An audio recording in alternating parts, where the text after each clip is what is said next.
Okay, so good afternoon, everyone.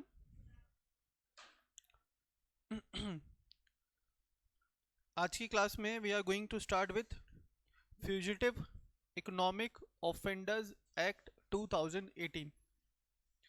ठीक है, we will be starting with fugitive economic offenders act 2018 और आपको ये हैंड रिटन नोट से ही पढ़ना रहेगा as far as this chapter is concern. Fugitive economic offenders act 2018. मुझे एक बात बताओ, क्या इस क्लास में आने से पहले आप लोगों ने ये टर्म सुना कहीं पे?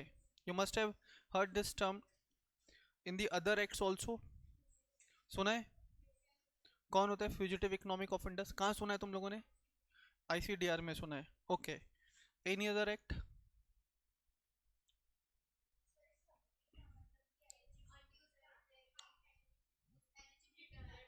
बहुत सारे एक्ट्स के एलिजिबिलिटी क्वालिफिकेशंस डिस्क्वालिफिकेशंस में आता है आपको ये टर्म सुनने को, फ्यूजिटिव इकोनॉमिक ऑफेंडर.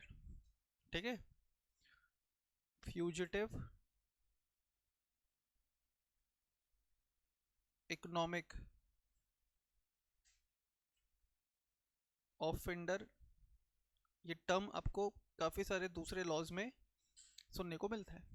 तो कौन होता है फ्यूजिटिव इकोनॉमिक ऑफेंडर? जिसने कोई क्या किया हुआ, कोई स्कैम में इन्वॉल्व हो, जिसका वैल्यू 100 करोड़ या उससे ज़्यादा हो, प्लस वो देश छोड़ करके भाग चुका हो, टू अवॉइड और to evade legal proceedings against him.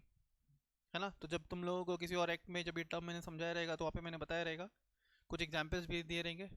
Vijay Mallya, है ना, बेस्ट एग्जाम्पल है. नीरव मोदी, और भी कोई ऐसा पर्सन जिसके ऊपर 100 करोड़ या उससे ज़्यादा का अमाउंट ड्यू है of any banks, of any creditors, and that person has left the country. अब इसके दो इंटरप्रिटेशन निकलते हैं. एक बंदा जिसके ऊपर 100 करोड़ या उससे ज़्यादा का डेप्ट ड्यू है and that person is still in India, whether that person will be considered as fugitive economic offender? Answer is no. Answer is no. Technically fugitive economic offender कौन डिक्लेयर किया जाएगा? जिसके ऊपर 100 करोड़ या उससे ज़्यादा का डेट्स है, प्लस ही लेफ्ट इंडिया. ठीक है, भगोड़ा भी इनको बोलते हैं. ठीक, भगोड़ा. They left India. Why they left India? To avoid any legal proceedings. ठीक है, लीगल प्रोसीडिंग्स में अब यहाँ पे दोनों आ सकते हैं, civil as well as criminal. अब अगर किसी ने स्कैम ही किया है, फ्रॉड ही किया है, तो उसके ऊपर क्रिमिनल प्रोसीडिंग्स चलेगा. ठीक है, चलिए देखते हैं इस एक्ट का पर्पस. देखो, जैसा कि मैंने तुमको कहा कि ये चैप्टर हैंड रिटन नोट से पढ़ना है. तुमको हैंड रिटन नोट से मैं पढ़ा रहा हूँ.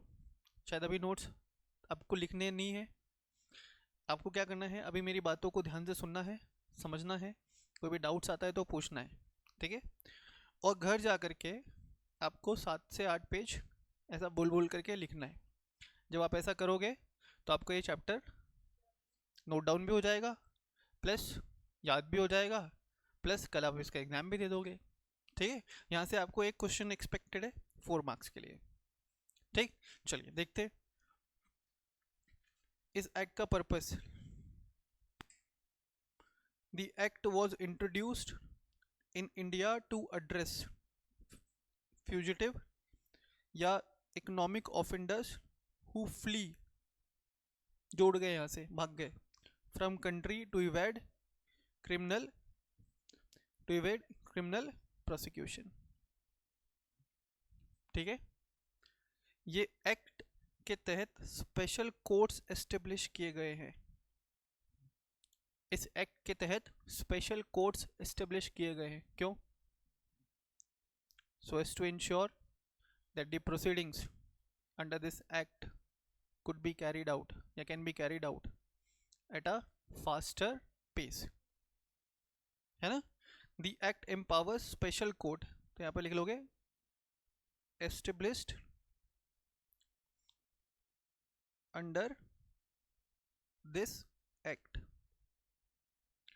क्या कर सकते हैं? कॉन्फिस्केट कर सकते हैं प्रॉपर्टीज, स्पेशल कोर्ट कॉन्फिस्केट कर सकता है properties and assets of fugitive economic offenders who are charged in offences measuring over 100 crores and who are evading prosecution by remaining outside the country or who are remaining outside the jurisdiction of Indian courts. India के बाहर भागा इसलिए ताकि उसके against Indian courts किसी भी प्रकार की कोई क्रिमिनल प्रोसीडिंग्स कैरी आउट ना कर सके. तो सर मेरे दिमाग में ना एक क्वेश्चन आता है यहाँ पे, ऐसा कोई भी बंदा जिसके अगेंस्ट 100 करोड़ या उससे ज़्यादा रुपए ड्यू है और अगर वो इंडिया के बाहर चला गया तो क्या उसको डिक्लेयर कर दिया जाएगा फ्यूजिटिव इकोनॉमिक ऑफेंडर? नो, ये तो गलत है ना. फिर जितने भी लोग बड़े बड़े बिजनेस संभाल रहे हैं अगर वो इंडिया के बाहर जाते हैं उनके ऊपर तो हज़ारों करोड़ों का कर्ज है. इंडिया के बाहर जा रहे तो क्या उनको फ्यूजिटिव इकोनॉमिक ऑफेंडर डिक्लेयर कर दे? तो ऐसी धारणा मन में नहीं बनानी है. ठीक है. A person shall be declared as a fugitive economic offender after carrying out the processes as given और as required under this act. इस एक्ट के तहत एक प्रोसेस स्पेसिफाई किया गया है. उस प्रोसेस को कैरी आउट किया जाएगा for declaring any person as a fugitive economic offender. मेरी बात समझ में आ रही है आपको? देखिए यहाँ पे फिर सर सवाल उठता है कि फ्यूजिटिव इकोनॉमिक ऑफेंडर कौन है? Any individual against whom a warrant for arrest in relation to scheduled offense. scheduled offense का मतलब है offense given under the schedule to this act. scheduled offense का मतलब क्या है यहाँ पे? offense given under the schedule of the act. ठीक है. has been issued by any courts in India. एक ऐसा पर्सन फ्यूजिटिव इकोनॉमिक ऑफेंडर किसको माना जाएगा? एक ऐसा पर्सन जिसके अगेंस्ट वारंट इशू हो रखा है. वारंट किसके रिस्पेक्ट में? In respect of any offence committed by any person, offence falling under schedule 1 to this act, plus who has left India so as to avoid any criminal proceeding, plus who being abroad refuses to return to India. क्योंकि उसको मालूम है जैसे India वो आएगा he may have to face criminal prosecution. 100 crore या उससे ज़्यादा रुपए ड्यू है. ठीक है. इंडिया के बाहर चला गया for the purpose of evading criminal prosecution और अब वो इंडिया आने से मना कर रहे हैं. इंडिया आने से मना कर रहे हैं. तो जैसे अभी समझो कि विजय माल्या वाला जो केस है, तो विजय माल्या और एक और नीरव मोदी, ठीक है, they both flew from India. They both have been declared as fugitive economic offenders. अब उनको डिक्लेयर कर दिया गया मतलब उनके अगेंस्ट इस एक्ट के तहत डिक्लेरेशन का प्रोसेस ऑलरेडी कैरी आउट किया जा चुका है. तो अब तुम्हारे दिमाग में सवाल आना चाहिए कि सर क्या फिर उनको कभी इंडिया में लाया ही नहीं जा सकता? क्या कभी ऐसा होगा कि विजय माल्या जी को या नीरव मोदी को इंडिया में गवर्नमेंट लेकर के आ पाएगी और उसके अगेंस्ट क्रिमिनल प्रोसिक्यूशन चला पाएगी? Whether it is possible, whether it would be possible. तो in order to make it possible this act was introduced. अगर पॉसिबल ही नहीं है तो फिर इस एक्ट का पर्पस ही नहीं है. एक्ट का पर्पस क्या है? एक पर्सन को फ्यूजिटिव इकोनॉमिक ऑफेंडर डिक्लेयर करना after carrying out the process. दूसरा पर्पस है अगर एक person fugitive economic offender declare हो चुका है तो उनके जितने भी एसेट्स हैं वेदर इन इंडिया और आउटसाइड इंडिया वो सारे एसेट्स सीज हो जाएंगे, कॉन्फिस्केट हो जाएंगे. उनके नाम पे जो भी एसेट्स है वो सारे एसेट्स क्या हो जाएंगे? सीज हो जाएंगे, कॉन्फिस्केट हो जाएंगे और उस सारे एसेट्स के ऊपर राइट्स ट्रांसफर हो जाएगा to the government, central government. मेरी बात समझ में आ रही है क्या? तो सर एक और हमारे दिमाग में सवाल आ रहा है, मान लो कि हमको सुनने को आया था कि Vijay Mallya is in London, ठीक है? विजय माल्या कहाँ पर है अभी? लंदन में है। और यहाँ पे है मान लो इंडियन गवर्नमेंट, इंडियन गवर्नमेंट के रीच से बाहर है अभी वो। अगर उसको लंदन से लेकर के आना है तो इंडियन गवर्नमेंट और इंग्लैंड के गवर्नमेंट में कुछ ऐसा अरेंजमेंट या कुछ ऐसा ट्रीटी होना चाहिए जिसके तहत गवर्नमेंट, इंडियन गवर्नमेंट के पास पावर होना चाहिए कि वो रिक्वेस्ट कर सके किसको, वहाँ के गवर्नमेंट को, कि हमारा एक बंदा ऐसा ऐसा करके स्कैम करके वहाँ से भागा है, तो उसको वहाँ से डिपोर्ट करके वापस इंडिया भेजा जाए। ये कब पॉसिबल है? Only when we have treaty और अरेंजमेंट्स या agreements with such other foreign countries. अब ये ऐसा भी तो हो सकता है कि विजय माल्या जब यहाँ से गया तो उसने इंडिया का सिटीजनशिप ही छोड़ दिया होगा और इंग्लैंड का सिटीजनशिप ले लिया होगा। तो अब इंग्लैंड का सिटीजनशिप लेते ही उसके ऊपर कहाँ के लॉज एप्लीकेबल हो गए? इंग्लैंड के। तो it would be very difficult task for the Indian government कि उसको वापस इंडिया लाया जा सकता, तभी तो इतने साल लग गए, and government is still in the process.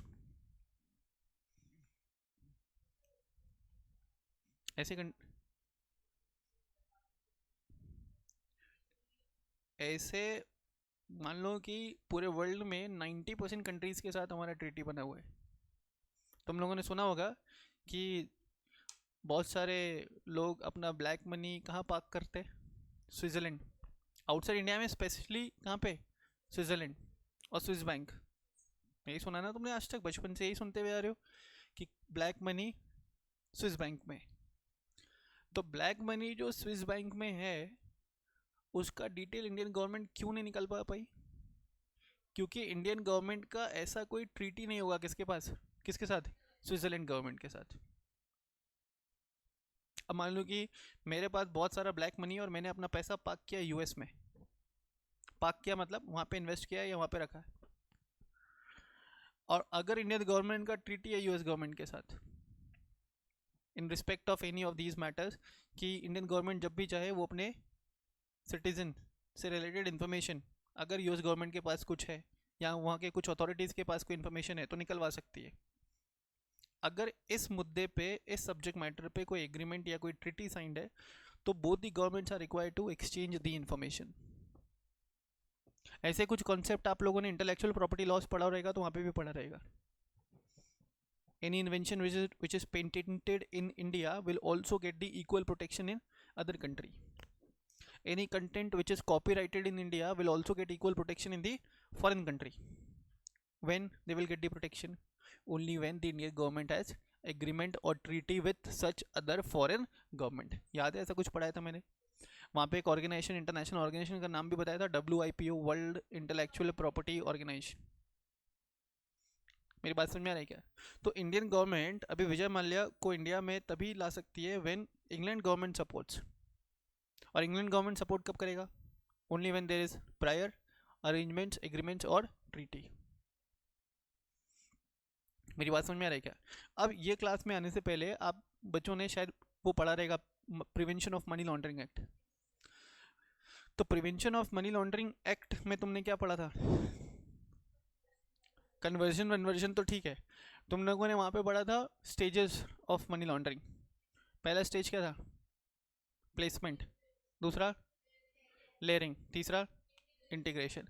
तो जो पहला स्टेज था प्लेसमेंट, प्लेसमेंट में हम लोग क्या कर रहे थे? Larger denomination of illegal money को हम लोग इन स्मॉलर डिनोमिनेशन में क्या करते थे? ब्रेक डाउन करते थे। लेयरिंग में क्या करते थे? से रिलेटेड ट्रांजेक्शन करते थे जिससे वो पैसा उससे पर्सन से दूर चला जाए। दूर चला जाए मतलब maybe in some foreign country. अब अगर फॉरेन कंट्री में चला गया तो उसके बारे में इंफॉर्मेशन कैसे निकालेंगे? अगर फॉरेन गवर्नमेंट सपोर्ट करेगी तो। फॉरेन गवर्नमेंट सपोर्ट कब करेगी? जब ट्रीटी होगा। तुम लोगों ने सुना होगा Switzerland is one of the most beautiful country in the world. कितना अच्छा लगता है सुन के? Only because people from across the globe have parked their black money in Switzerland.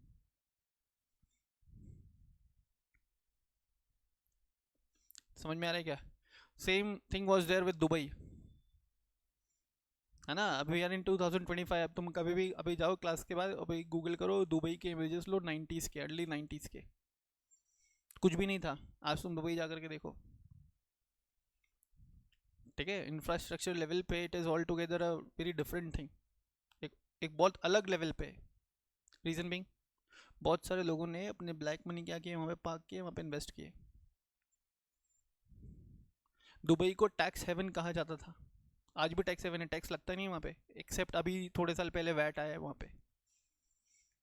तो बहुत सारे लोग, देखो ऐसा कोई भी कंट्री, ऐसा कोई भी एरिया जहाँ पे फॉरेन से लोग आकर के इन्वेस्ट करेंगे, अपना पैसा लगाएंगे, इन्वेस्ट करेंगे, तो डेफिनेटली उसका ग्रोथ क्या होगा?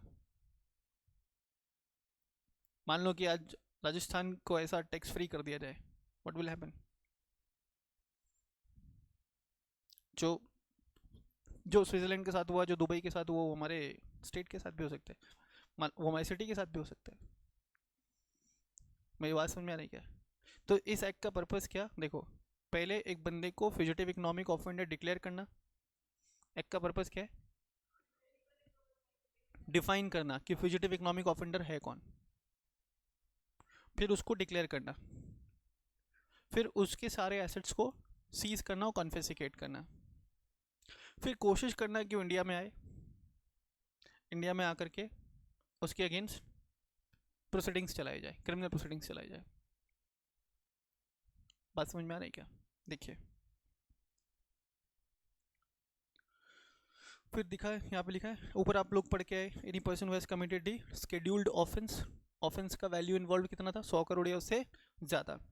शेड्यूल्ड ऑफेंस का मतलब देखिए, an offence specified in the schedule, appended का मतलब होता है attached to this act, if the total value involve in such offences कितना है? 100 करोड़ और मोर, ठीक है? Following are the scheduled offence, अगर आपने कोई ऑफेंस कमिट किया है एज पर आईपीसी, जहाँ पे अमाउंट इन्वॉल्व कितना है? 100 करोड़ से ज़्यादा। आपने कोई ऑफेंस कमिट किया है एज पर सेक्शन 138, किसी को याद है section 138 of negotiable instrument act क्या था? सेक्शन 138 था डिसऑनरमेंट। मैंने किसी को 500 करोड़ का चेक दे दिया है, मेरे अकाउंट में 50 रुपये, चेक गॉट बाउंस्ड और मैं इंडिया के बाहर भाग गया, ठीक? बुलाने पे नहीं आ रहा हूँ अभी, ठीक है? फिर इस एक्ट के तहत प्रोसेसेस कैरी आउट किए जाएंगे to declare me as fugitive economic offender, ठीक है? Any offence committed under section 58B of RBI Act, offence committed under section 9 of Central Excise Act, offences committed under section 135 of Customs Act। सिर्फ examples दिए वहाँ पे कि scheduled offence के category में कौन कौन से ऑफेंसेस आ सकते हैं। आपके मॉड्यूल में एक बहुत एग्जॉस्टिव लिस्ट गिवन है, मैंने यहाँ पे कुछ एग्जाम्पल्स कंसिडर किए, however it is not relevant. आपको तो बस इतना समझना है, any offence committed as per schedule 1 of this act and the amount involved in the offense is 100 crores or more, and the person has fled from India, and the person refuses to come back to the India to face legal consequences or legal proceedings। समझ में आ रहा है? Next, offences under section 3 of prohibition of benami transaction act 1988, offences committed under section 12 and section 24 of SEBI act. आगे नीचे लिखो क्या लिखा हुआ है मैंने, एटसेट्रा, ठीक है? बस ऐसा रेफरेंस के लिए है। क्या ये अपन को याद करना है? मैं बोलता हूँ बिल्कुल याद नहीं करना है। क्या ये अपन को याद करना है? बिल्कुल याद नहीं करना है। Is it clear? चलो आगे बढ़ जाओ। क्या यहाँ तक की कहानी क्लियर है? बोलिए। ओके, एक्ट का पर्पस क्लियर है? क्या पर्पस है? फ्यूजिटिव इकोनॉमिक ऑफेंडर्स को आइडेंटिफाई करना, उनके एसेट्स को सीज करना, उनको इंडिया में लेकर के आना और उनके अगेंस्ट क्रिमिनल प्रोसीडिंग्स चलाना। बहुत बढ़िया, आगे बढ़े जाइए। ओवर राइडिंग इफेक्ट, देखिए ओवर राइडिंग इफेक्ट का मतलब क्या है?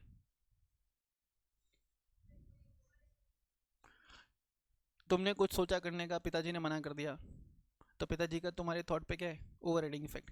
पिताजी जी ने कुछ सोचा, माता जी ने मना कर दिया, तो माता जी का ओवर राइडिंग इफेक्ट है किसके ऊपर? पिताजी के डिसीजंस पे। Very good. देखिए, overriding effect, the provisions of fugitive economic offenders act shall have effect notwithstanding anything inconsistent therewith contained in any other law for the time being in force। बोलो कोई और लॉ या कोई और provisions of the act same subject matter पे अगर कोई और बात करता है, हम नहीं मानेंगे। कुछ और बात करता है तो हम नहीं मानेंगे। दिस एक्ट या provisions of this act, act का नाम क्या था? Fugitive economic offenders act 2018। This act has overriding effect on any of the provisions of any other acts। समझ में आ रहा है? देखिए आगे, no civil suit shall have jurisdiction to entertain any suit or proceedings in respect of any matter which the special court is empowered by or under this act to determine, and no injunction shall be granted by any court or other authority in respect of any action taken or to be taken in pursuance to the power conferred by under the by or under the act। ऊपर तुम लोग पढ़ कर के आए, इस act के तहत स्पेशल कोर्ट्स एस्टेब्लिश किए गए। मेरी बात समझ में आ रहा है क्या?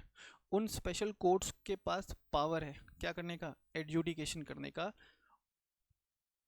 Of any offences committed under this act. वो पावर एक्सक्लूसिवली किसके पास है? Special courts constituted under this act. तो क्या बोल रहे हैं मालूम है? इस एक्ट के तहत अगर किसी पर्सन ने कोई ऑफेंस कमिट किया तो उन ऑफेंसेस को एडजुडिकेट करने का पावर सिर्फ स्पेशल कोर्ट के पास है। नो सिविल कोर्ट और any other court will have the power to carry out trials in relation to any offence committed under this act. तुमको एक और ऐसा बढ़िया एग्जांपल देता हूँ। मान लो कि, हाँ हाँ मुझे मालूम है, देखो मान लो कि अभी अजमेर में इलेक्ट्रिसिटी सप्लाई कौन करता है? हाँ, TPADL, Tata power Ajmer distribution limited, ठीक है। And it is one of the electricity company. इस महीने क्या हुआ मालूम है? मेरा ना बिलिंग बहुत ज़्यादा आया है। तो जब मैंने बिलिंग का स्टेटस चेक किया तो देखा कि स्टेटस जो है फाइनलाइज नहीं है, वो प्रोविजनल बिल है। अब तुम पूछोगे प्रोविजनल बिल का मतलब क्या होता है? एक तो होता है एक्चुअल रीडिंग पे बेस्ड बिलिंग और एक होता है प्रोविजनल बिलिंग। प्रोविजनल बिलिंग का मतलब है कि उन्होंने मीटर का आकर के रीडिंग नहीं लिया, ऑन एन एवरेज जो बनना चाहिए। मान लो कि साल में मेरे 5 लाख रुपए का बिल आता है, तो महीने का कितना हो जाएगा? साल में अगर 5 लाख रुपए का बिल आता है तो महीने का कितना हो जाएगा? 42,000 43,000 के आसपास होगा ऑन एन एवरेज हर महीने का। अब उन्होंने क्या किया, मेरे को इस महीने 42,000 का बिल भेज दिया एवरेज निकाल करके। लेकिन उन्होंने दिमाग नहीं लगाया कि 42,000 का जो आप एवरेज निकाल रहे हो गलत है, क्योंकि गर्मी में ज़्यादा इक्विपमेंट्स चलते हैं, सर्दी में नहीं चलते। अभी ये एसी नहीं चल रहा है, गर्मी में चलेगा। तो जो एवरेज बिलिंग का कंसेप्ट है वो रॉन्ग है। आई मे रेज अ डिस्प्यूट, ठीक है। मैंने डिस्प्यूट रेज किया, फिर आकर के उन्होंने क्या किया, एक्चुअल बिलिंग किया और फिर मेरे को बिल रिवाइज करके दिया। मैं उससे सेटिस्फाई नहीं हुआ। मैं बोलूँगा कि यार मेरे पास इतना टाइम थोड़ी ना है कि मैं आकर के आपके ऑफिस में पहले एप्लीकेशन भरूँ, लाइन में खड़ा रहूँ, डिस्प्यूट रेज करूँ। I don't have that much time. फिर आप बिल रिवाइज करके दो, फिर मैं उसको पे करूँ। तो मैं क्या करता हूँ, मैं Tata power Ajmer distribution limited के अगेंस्ट मान लो केस फाइल करने के लिए जाता हूँ या सेशन कोर्ट में। मैं केस फाइल नहीं कर सकता क्योंकि इलेक्ट्रिसिटी बोर्ड से रिलेटेड केसेस को रिजॉल्व करने के लिए एक स्पेशल कोर्ट कॉन्स्टिट्यूट किया गया है। सर ये घटिया एग्जाम्पल क्यों दिया? ये घटिया एग्जाम्पल आपको इसलिए दिया क्योंकि फ्यूजिटिव इकोनॉमिक ऑफेंडर एक्ट से रिलेटेड केसेस को रिजॉल्व, को एडजुडिकेट करने का जो पावर है, ऑर्डर पास करने का जो पावर है, और power is with the special courts constituted under this, power is with the special court constituted under this act. क्या यहाँ तक की कहानी क्लियर है? तो सर अपन ऐसा भी तो बोल सकते हैं, special court constituted under this act have overriding effect या overriding powers on any other civil court और criminal court. Is it clear? चलो आगे। आओ अब देखो, one of the most important aspect of this act was to define the procedure for declaring a person as fugitive economic offender. तो देखिए पहला paragraph पढ़िए, एक सेकेंड, कौन है, पैराग्राफ पढ़िए एक बार। वेयर द डायरेक्टर, अब बच्चों के दिमाग में सब पहला सवाल आता है कि सर यहाँ पे डायरेक्टर का मतलब क्या है, कंपनीज एक्ट वाला? नहीं, यहाँ पे डायरेक्टर, तुम लोगों ने डायरेक्टर वर्ड कहीं और सुना था इकोनॉमिक लॉ पढ़ते हुए? डायरेक्टरेट ऑफ इन्फोर्समेंट कहाँ पढ़ा था? प्रिवेंशन, हाँ फेमा में था, एनफोर्समेंट डायरेक्टरेट, ईडी। पीएमएलए में भी तुमने ये टर्म सुना था डायरेक्टर, है ना? और यहाँ पे भी टर्म सुन रहे हो डायरेक्टर, तो यहाँ पे डायरेक्टर का मतलब सेम है, डायरेक्टर ऑफ इन्फोर्समेंट। समझ में आ रहा है? ठीक है, यहाँ पर डायरेक्टर का मतलब कंपनी वाला डायरेक्टर नहीं है। कंपनी वाला डायरेक्टर कौन से सेक्शन में दिया हुआ है? छोड़ो अभी, देखिए वे द डायरेक्टर अपॉइंटेड अंडर, लिखा है prevention of money laundering act 2002 has reason to believe that any individual is a fugitive economic offender. तो वो क्या कर सकता है? He may file an application against such person in the special court that such individual may be declared as an fugitive economic offender if the director appointed in PMLA has sufficient reason to believe that an individual may be declared as fugitive economic offender।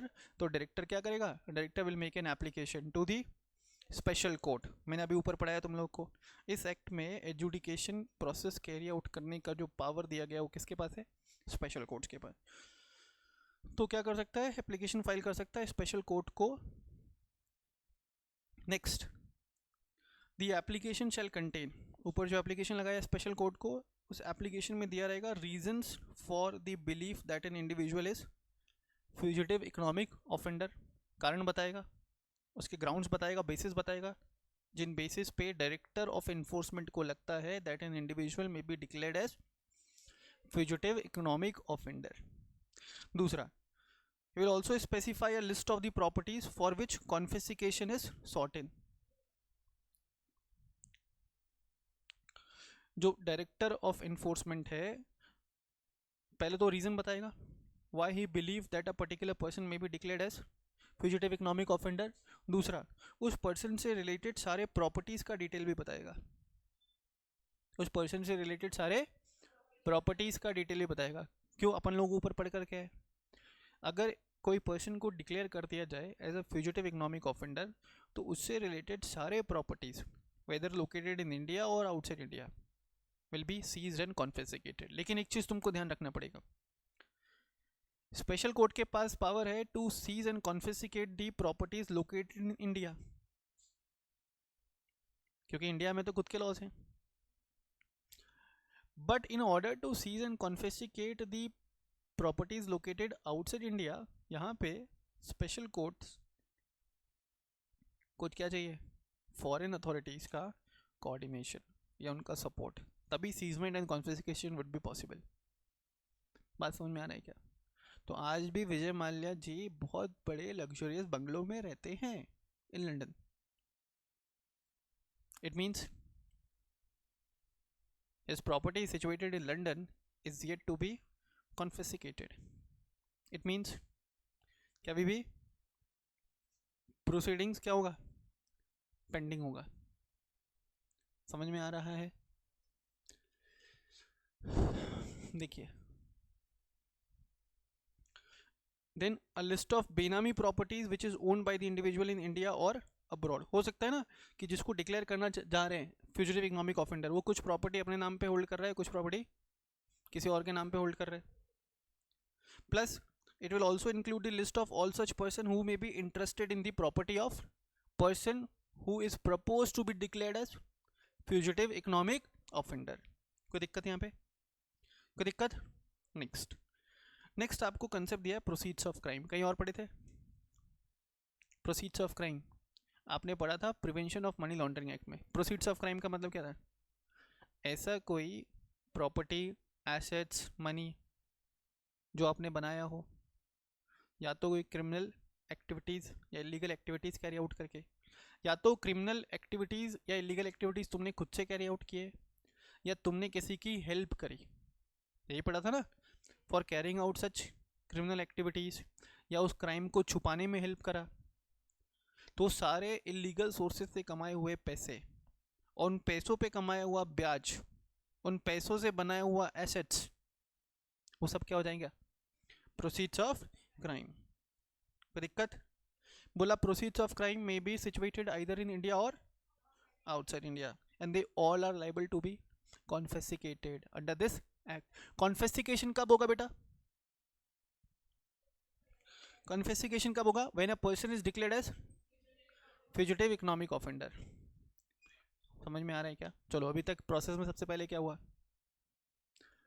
Director of enforcement को अगर लगता है that a person can be declared as fugitive economic offender, he will make an application to the special code constituted under this act. While making the application, director of enforcement will specify the reasons, will specify the assets, है ना, और any property situated either in India or outside India, ठीक है।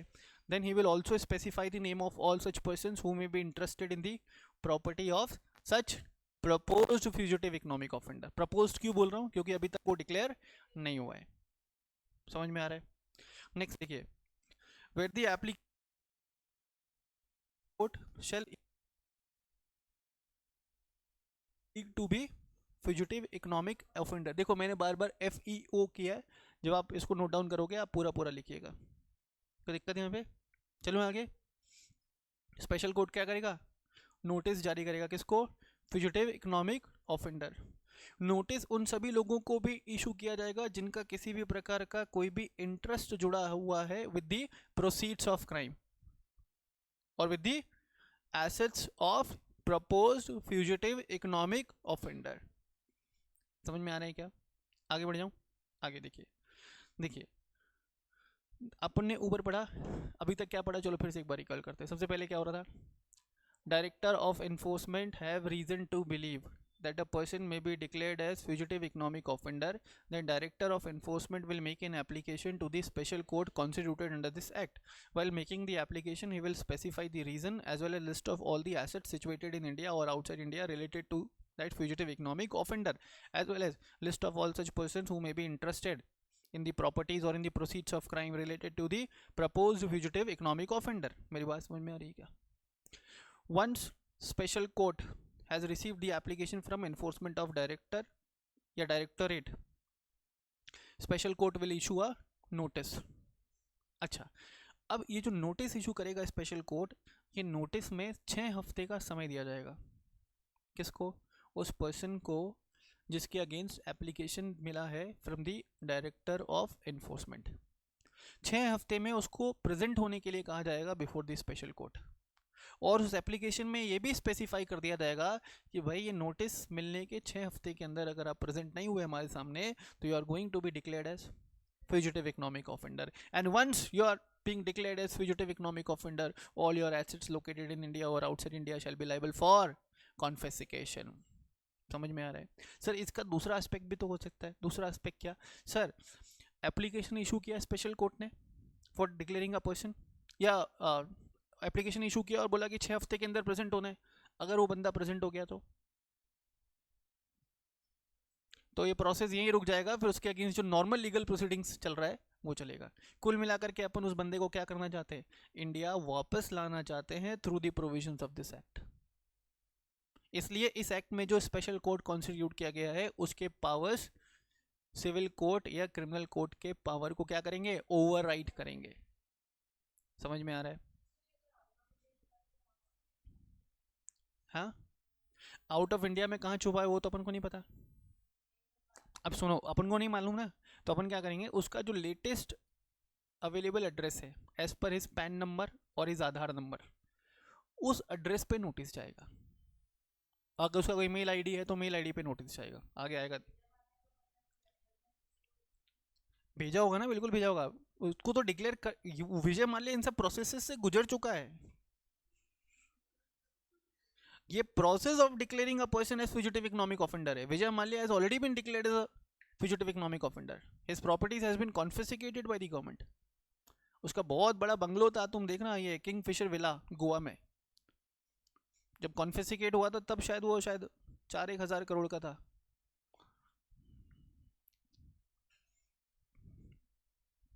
अभी government के पास है ये।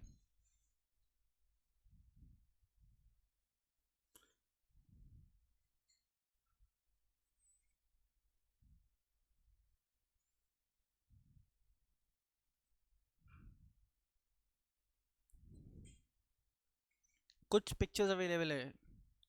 बहुत बड़ा और बहुत मतलब बहुत शानदार और बहुत बड़ा सा विला है ये। तो गवर्नमेंट देखो पर्पस क्या है, तुम समझो। तुम भाग गए पैसा खा करके, तुम्हारे एसेट्स को सीज करेंगे। अपन ने अभी स्टार्टिंग में देखा था, अभी मैं आगे प्रोसेस में भी आएगा। जो एसेट सीज हुआ, अब उसके ऊपर ओनरशिप किसकी? गवर्नमेंट की। गवर्नमेंट उनको बेचेगा, ऑक्शन करेगा, पैसा रियलाइज करेगा और क्रेडिटर्स को देगा। तुम लोग को ध्यान हो अगर, जैसे मैंने नीरव मोदी वाला जो केस बताया, नीरव मोदी वाला जो केस था, कौन सी कंपनी थी वो? एक गीतांजलि करके डायमंड ज्वेलरी ब्रांड हुआ करता था पहले, which was being owned by Nirav Modi. उनका 10,000 करोड़ का फ्रॉड था। ये टुक अ लोन फ्रॉम पीएनबी, है ना, जो उन्होंने डिफॉल्ट किया पे करने में और इंडिया के बाहर भाग गए। देखिए लिखा है, notice of special court shall require the individual to appear at a specified place and time within 6 weeks from the date of issue of notice. और नोटिस में ये भी बता दिया जाएगा कि भाई अगर तू 6 हफ्ते के अंदर नहीं आया तो we are going to declare you as, and once you have been declared as fugitive economic offender, very good, a notice may also be served to the individual alleged to be a fugitive economic offender by electronic means to his electronic mail address, जो कि available है as पर pan और आधार card. कोई दिक्कत यहाँ पे? कोई दिक्कत? 6 मंथ्स नहीं बोला, तूने क्या नशा करके बैठी क्या? अगर लड़का होती तो कूट देता मैं तेरे को भी आकर के वहाँ पे। 6 वीक्स बोल रहा हूँ मैं। हाँ,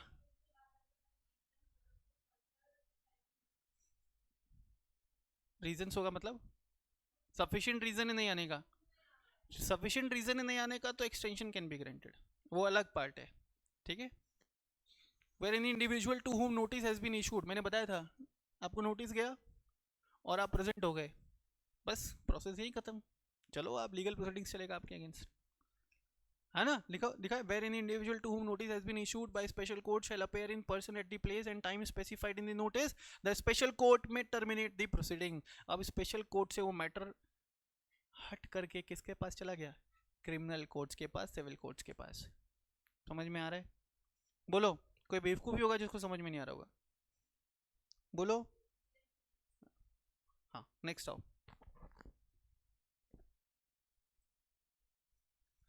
After hearing the application, if the special court is satisfied that the individual or fugitive economic offender, it may by order declare that individual as a fugitive economic offender। देखो, एप्लीकेशन हुआ, अब उसके ऊपर हियरिंग हुआ। Hearing में वो present नहीं है, प्रेजेंट नहीं है तो वैसे भी डिक्लेयर हो जाएगा। प्रेजेंट है, उसने अपनी दलीलें दी। अच्छा, प्रेजेंट अगर हो गया तो वो मैटर कहाँ चला गया? सिविल कोर्ट या क्रिमिनल कोर्ट में। अगर वो प्रेजेंट नहीं है तो उसको क्या डिक्लेयर कर देंगे? Fugitive economic offender. अब यहाँ पे ये वाला पैराग्राफ पढ़ो, बहुत इंपॉर्टेंट है। एक सेकेंड,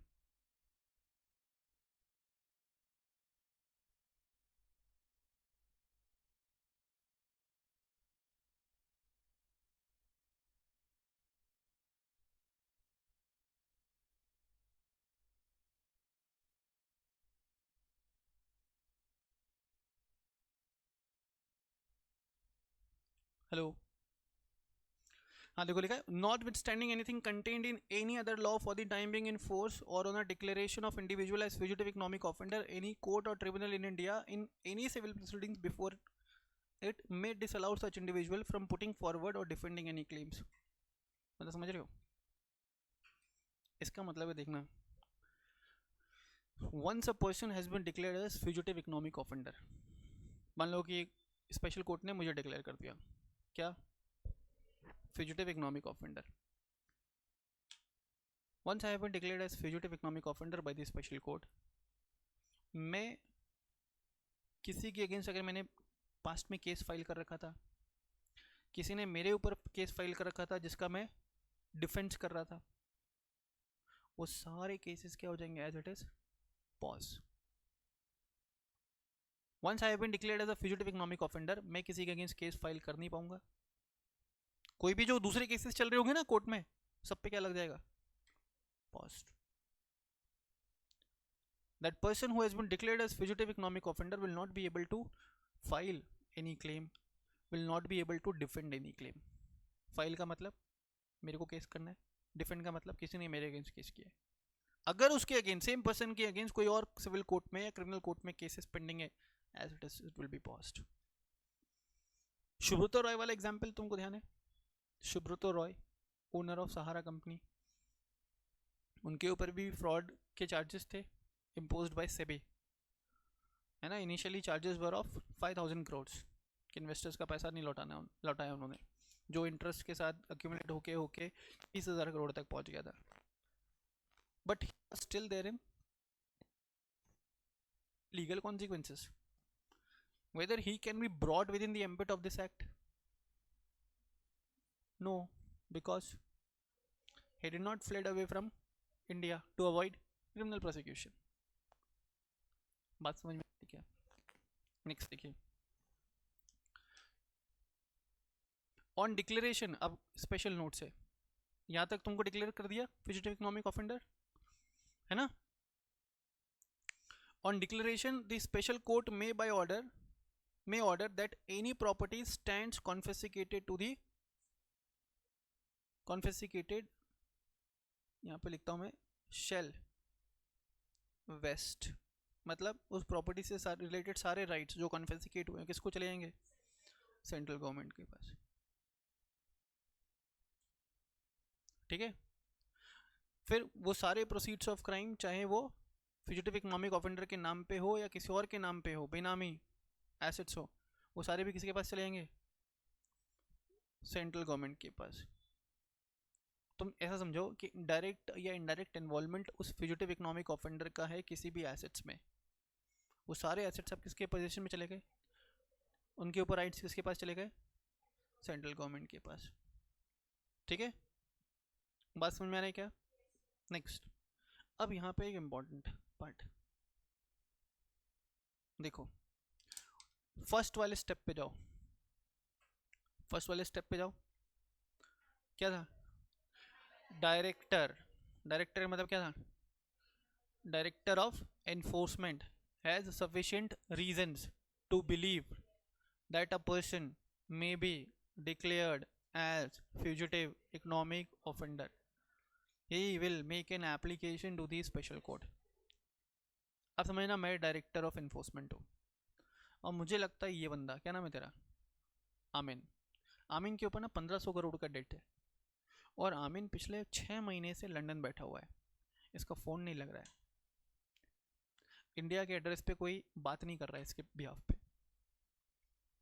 कितने रुपए का डेट है, इसने बैंक से लोन ले रखा है 1500 करोड़ का और ये कहाँ बैठा हुआ है, लंदन। मैं कौन, डायरेक्टर ऑफ एनफोर्समेंट। तुम सब ना आमिन के पड़ोसी हो। अब डायरेक्टर ऑफ एनफोर्समेंट को कोई सपना थोड़ी ना आता है बैठे बैठे अपने ऑफिस में, तुम सब कौन है, इसके पड़ोसी, और तुम लोग थोड़े से पढ़े लिखे हुए हो। तो तुमने नोटिस किया कि इस बंदे ने 1500 करोड़ का लोन ले रखा है एसबीआई से, पिछले 6 महीने से लोन भी नहीं दे रहा है, बैंक भी परेशान है, काफ़ी सारे लोग आकर के जाते हैं, किसी को रिस्पॉन्ड नहीं कर रहा है, और सूत्रों से पता चला है कि लंदन बैठा हुआ है। तो तुम लोग ने आकर के मुझे इन्फॉर्मेशन दिया, एसबीआई ने भी मुझे इन्फॉर्मेशन दिया। मैं कौन हूँ, एनफोर्समेंट, डायरेक्टर ऑफ एनफोर्समेंट। ठीक है, मैं कौन हूँ। अब मैं क्या करूँगा, मैं जाऊँगा किसके पास, सिविल कोर्ट, स्पेशल कोर्ट के पास। लेकिन मुझे ऐसा लगता है कि आमिर इतना शाना आदमी है ना, जब तक ये सारे प्रोसीडिंग्स कैरी आउट होंगे ना तब तक वो अपने सारे एसेट्स को ठिकाने लगा देगा। क्योंकि ऊपर तुम पढ़ करके आए हो कि एक पर्सन अगर फ्यूगिटिव इकोनॉमिक ऑफेंडर डिक्लेयर हो गया, his assets will be confiscated. ऊपर पढ़ करके आए हो तुम। आमीन को भी पता है, आमीन ने भी क्लासेस किया था एग्जीक्यूटिव का। आमीन क्या करने वाला मालूम है? सारे एसेट्स को ठिकाने लगाने वाला है, ऐसा मुझे लगता है। तो मैं क्या करूंगा मालूम है? Even though proceeding is pending, I may provisionally attach all the assets related to आमीन। अगर मैंने एसेट्स को अटैच किया तो मुझे within a period of 30 days inform करना पड़ेगा स्पेशल कोर्ट को, और ये अटैचमेंट मैक्सिमम रह सकता है for a period of 180 days. समझ में आया? ये अटैचमेंट कब? जब डायरेक्टर ऑफ एनफोर्समेंट को लगता है the person who may be declared as fugitive economic offender can alienate the assets or dispose of the assets till the time proceedings will be going on. तो director of enforcement क्या कर सकता है?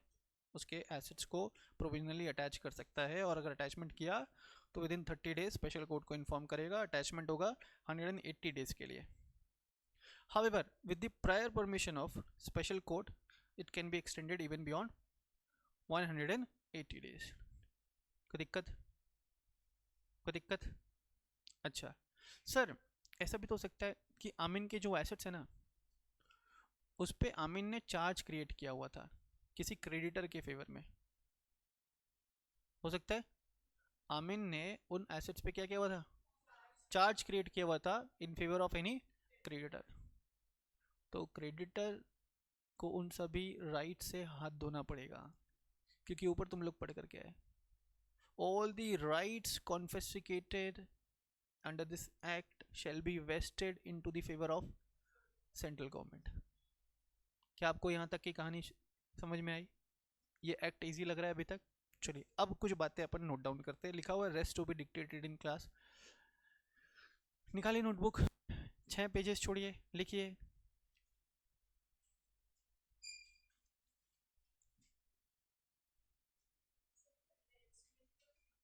हाँ, attachment का मतलब seize कर लेना।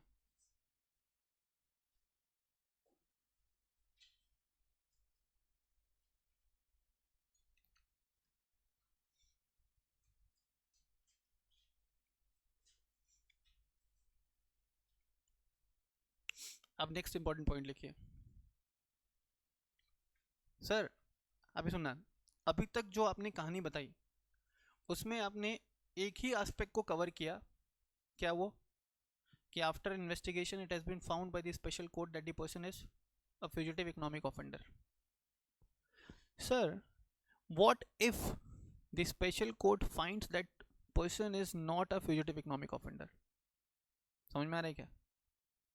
कोर्ट ने अपनी प्रोसीडिंग्स कैरी आउट किया, स्पेशल कोर्ट ने, उसको लगता है कि नहीं नहीं वो तो किसी जेन्युइन कारण की वजह से इंडिया के बाहर है ना, ये 6 महीने से इंडिया के बाहर था, इसको बाहर ही किसी ने खेल ही खत्म कर दिया। ये खेल खत्म कर दिया मतलब इसको बहुत पीटा कूटा, हॉस्पिटलाइज था यार तो 9 महीने तक, इसलिए इंडिया नहीं आ पाया। हो सकता है ना, इसका कोई इंटेंशन नहीं है। हाँ, राइट डाउन वेयर स्पेशल। देखो यहाँ पे जब तुम लिखोगे ना तो मैंने कुछ एडिशनल नोट्स करके हेडिंग लगाया, यहीं पे लिखना, ठीक है? Where on the conclusion of the proceedings,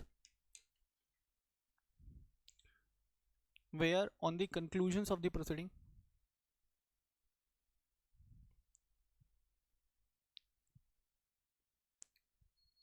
the special court, where on the conclusion of the proceedings the special court finds that the special court finds that the individual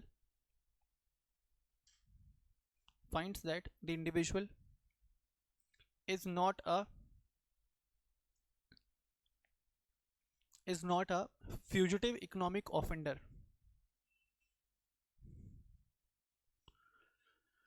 is not a fugitive economic offender.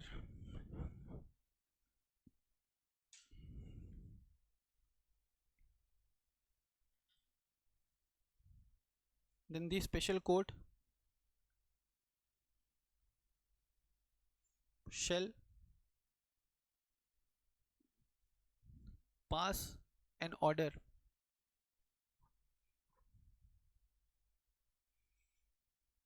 For release of property. यहाँ पे कौन सी property को release करने की बात चल रही है?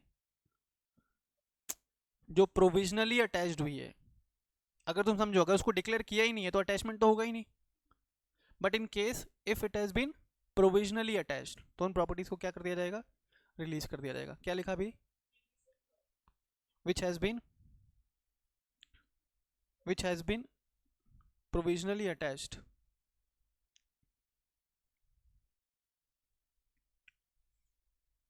which has been provisionally attached.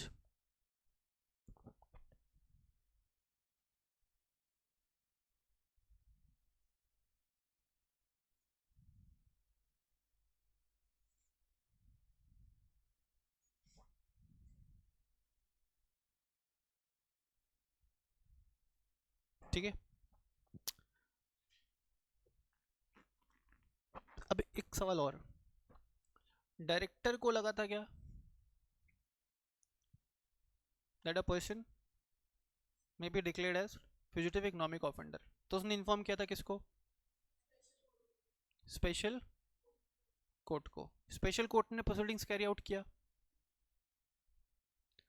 और स्पेशल कोर्ट ने उसको फ्यूजिटिव इकोनॉमिक ऑफेंडर नहीं माना. क्योंकि स्पेशल कोर्ट उसको फ्यूजिटिव इकोनॉमिक ऑफेंडर नहीं मान रहा है, then in such cases if any assets provisionally attached will be released. लेकिन डायरेक्टर को तो लगा था ना. तो यहां पे डायरेक्टर के पास पावर है to file an appeal against the order of special court.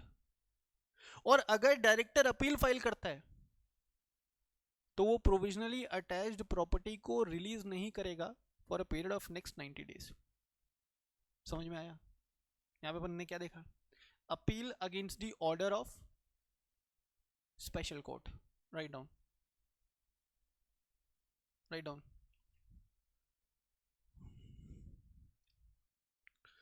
When an order for releasing the property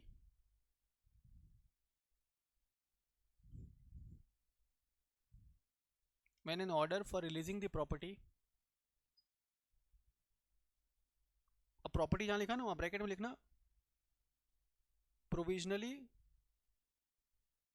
attached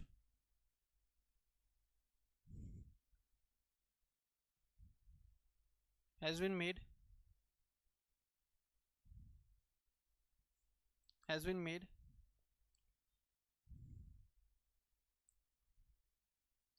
then the director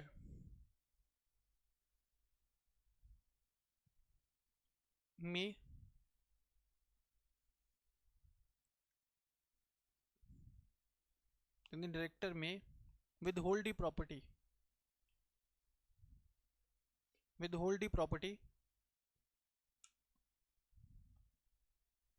then the director may withhold the property for the next 90 days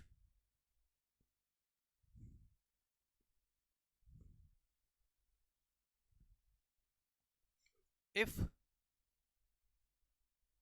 the director is of opinion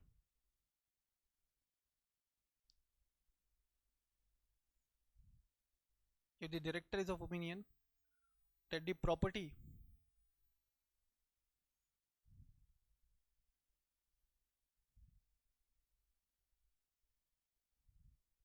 is relevant for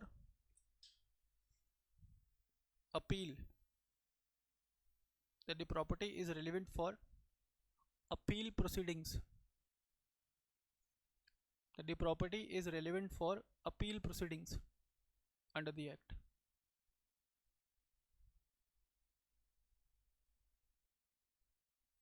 ठीक है, लिखा।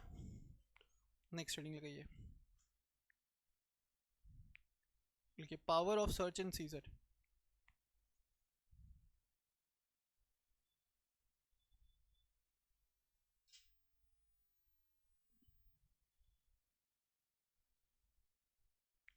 तुम लोगों ने ऊपर पढ़ा कि director के पास पावर है टू सीज दी प्रॉपर्टी और to provisionally attach the property.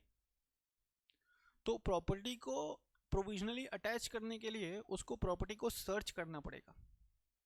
Search and scissor का मतलब है, सर्च का मतलब क्या, to search out the property and then seize the property. ठीक है, तो director under this act have the power to of have the power of search and seizure. तो वो काम या तो डायरेक्टर खुद से करे या उनके सबऑर्डिनेट्स के थ्रू करे। समझ में आ रहा है? लिखिए, द डायरेक्टर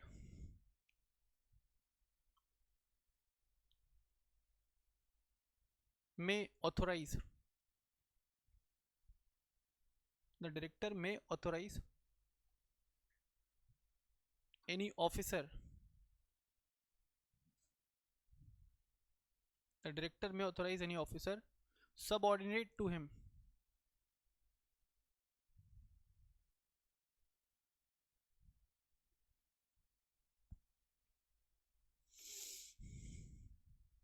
to लिखिए point number 1, enter, to enter, point number 1 में लिखिए to enter and search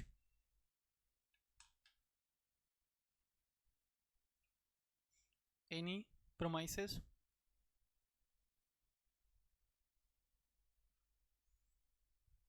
comma vessel, vessel VESSEL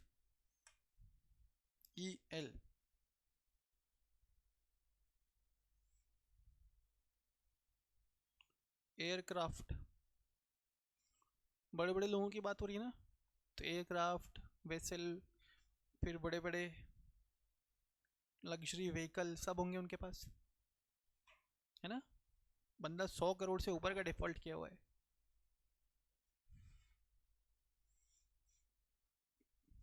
where he has where he has where he has reasons to believe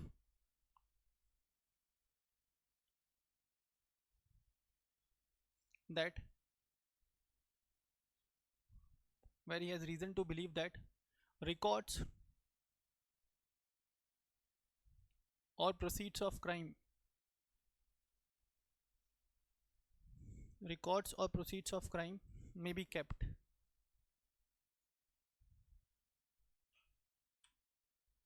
ठीक है, पॉइंट नंबर 2 लिखिए, seize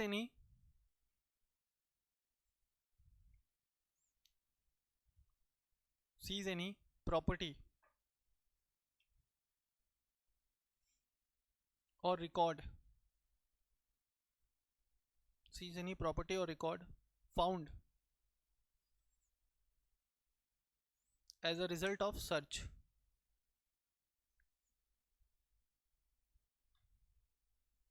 as a record of search। Next लिखिए, to make an inventory, sorry, to make a note of inventory, to make a note of inventory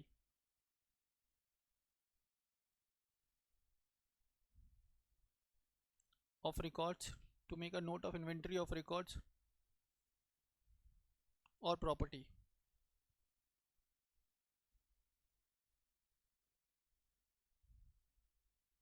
कितने, 3 points लिखे, एक और लिखिए, to examine on oath,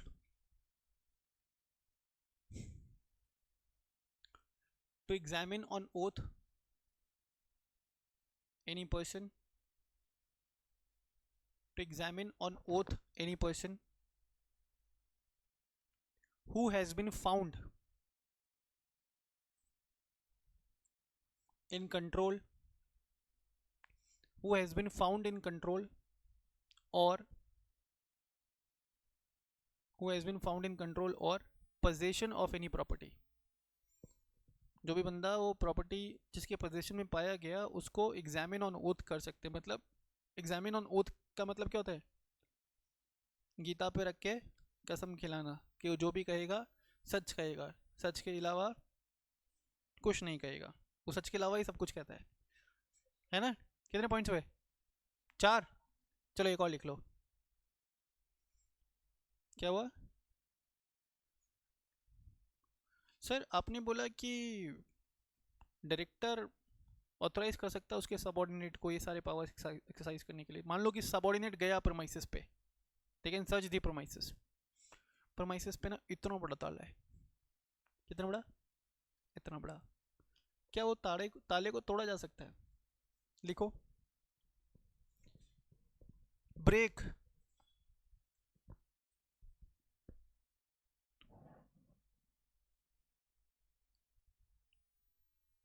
to open the lock, break to open the lock of any door, comma safe,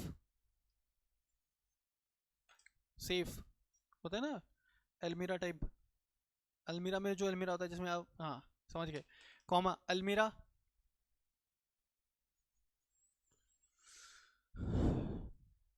और any other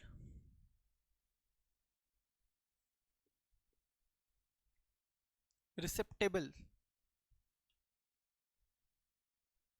ये लिखना receptacle,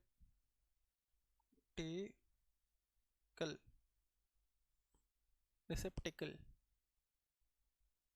इसका मतलब होता है कि ऐसी कोई भी चीज़ जिसमें आप अपने वैल्यूएबल डॉक्यूमेंट्स या आइटम्स या प्रोसीड्स ऑफ क्राइम क्या करो, संभाल के रखो। ठीक है, ये कब करेगा subordinate? When the keys are not available. अगर कीज अवेलेबल है तो फिर क्यों तोड़ना है? क्यों?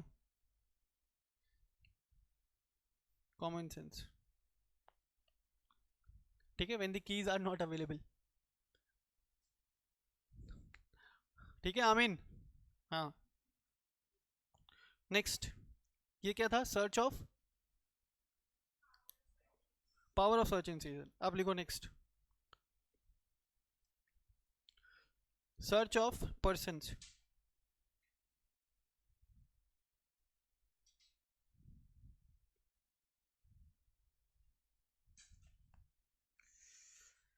सर्च ऑफ पर्सन्स,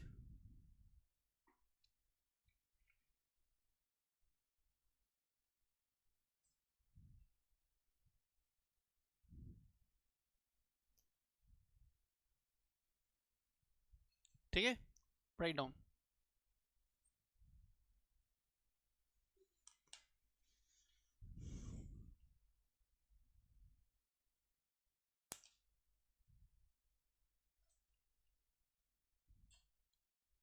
देखिए अब सर्च ऑफ पर्सन्स में अपन लोग क्या पहले पढ़ेंगे, पहले वो समझ लीजिए।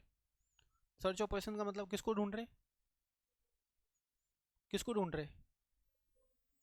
हु इज, हाँ प्रपोज, जो फ्यूजिटिव इकोनॉमिक ऑफेंडर है उसको ढूंढ रहे। तो देखो उसको ढूंढने के लिए सबसे पहले जो स्पेशल कोर्ट है ना, 2 और लोगों को बुलाएगा। ठीक है, अथॉरिटी विल कॉल अपॉन 2 और मोर पर्सन। अब मान लो कि ये 2 इंडिपेंडेंट लोग हैं और ये अथॉरिटी के लोग हैं, ये 4 ऑफिसर और ये सारे पुलिस वाले हैं, ये 2 लोग हैं और अलग हैं, ये काम करेंगे एज एन विटनेस। तो ये सब गए विजय माल्या जी के बंगलों पे, which is located in London. वहाँ के अथॉरिटीज से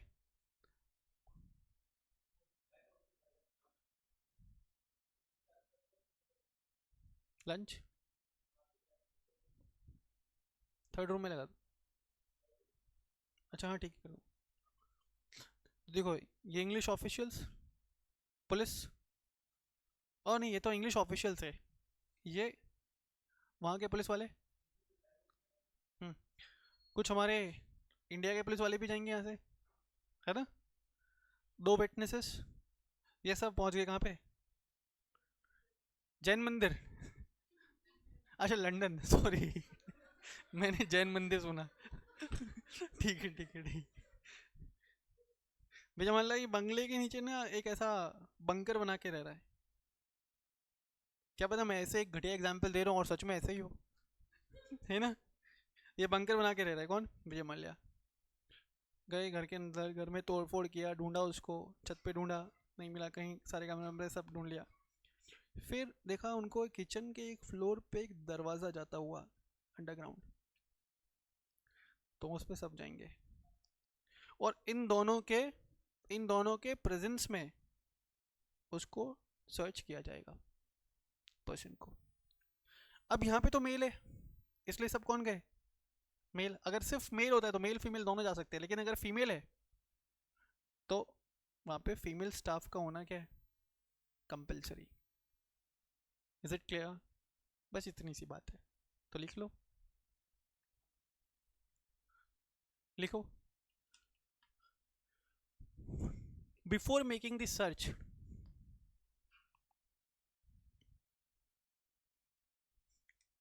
before making the search, the authority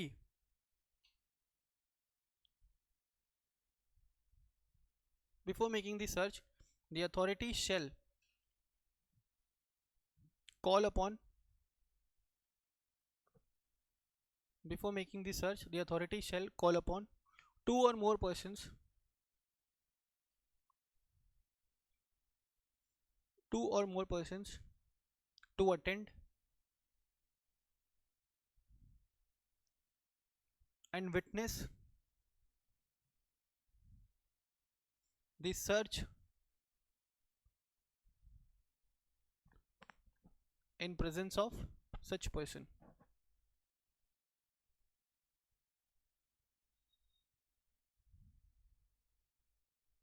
ठीक है, नेक्स्ट लिखो। No female can be searched,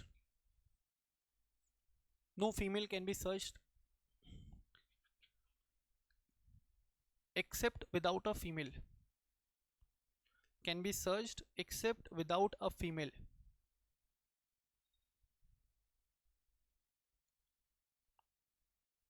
No female can be searched except without a female. Next लिख लो। The authority shall prepare, the authority shall prepare a record of, oh sorry, a list of, the authority shall prepare a list of, देखो तुम बंदे को ढूंढने के लिए गए, बंदे के पोजीशन में कुछ रिकॉर्ड्स, कुछ डॉक्यूमेंट्स भी मिल सकता है, तो जो जो भी डॉक्यूमेंट्स और रिकॉर्ड्स आपको मिला while searching out for the person, उसका भी आपको लिस्ट बनाना पड़ेगा। ठीक है, क्या लिखा अभी तक? लिस्ट ऑफ रिकॉर्ड्स और property seized, list of records of property seized in the course of search, in the course of search and obtain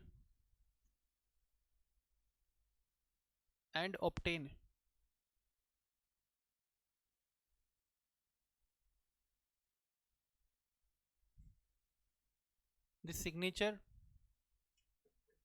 and obtain the signature of the witnesses and obtain the signature of the witnesses on the list. Hello, ठीक है, कोई दिक्कत? बस इस act में इतना ही, यहीं तक पढ़ना है। कुछ चीज़ें आपने लिख ली हैं, कुछ चीज़ों का हैंड रिटन नोट्स आपको भेज दिया गया है ग्रुप में, अब आप वहाँ से लिख करके कॉपी कर लीजिए, लिख करके कॉपी कर लीजिए और आप इसको आज पढ़ लीजिए, पढ़ के ख़त्म कर लीजिए, कल एग्ज़ाम दे दीजिए। ठीक है, अच्छा रेरा एक्ट नहीं हुआ है ना तुम्हारा? ओके, कल की क्लास में विल डू रेरा। ठीक है, चलिए आज का सेशन यहीं तक, मिलते हैं कल। Till then bye bye, take care.